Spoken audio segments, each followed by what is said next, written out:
முந்திரி 1 கப்பு, சர்க்கரை 1/2 கப்பு, நெய் 4 ஸ்பூனு, 1/2 டம்ளர் தண்ணி. ஃபஸ்ட்டு முந்திரியை வந்து நல்லா ஃபைன் பேஸ்ட்டாக விட்டு விட்டு நுணுக்கிக்கணும். இந்த மாதிரி நல்லா நைஸாக அரைச்சிக்கணும். பண்ணி சர்க்கரை 1 கப்பாக கொட்டிடணும்.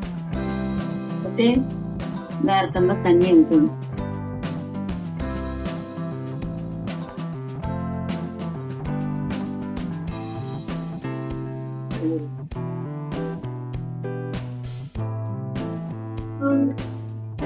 நல்லா ஒரு கம்பி பதம் ஒரே கிரேவி வைக்கணும். ஒரு கம்பி பதம் வந்தோடனே நம்ம அரைச்ச முந்திரி பவுடரை அதில் போட்டோம். போட்டு நல்லா கிளறிக்கணும்.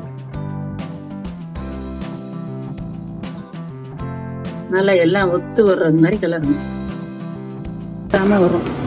ஒட்டாம அல்வா கொத்தில் வந்தோடனே இந்த தட்டில் அப்படியே கொட்டிடணும்.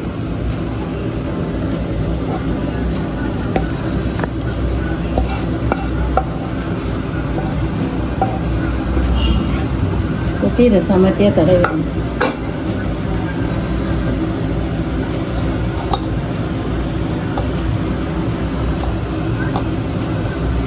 தடவி கொஞ்சம் ஆறணுன்னு பீஸ் போட்டு வச்சுட்டு நல்லா ஆறணுன்னு அப்படியே கேக்க எடுத்துடலாம். ஆறணுன்னு அதை பீஸ் போட்டு வச்சுட்டு நல்லா ஆறணுன்னு எடுத்துடணும்.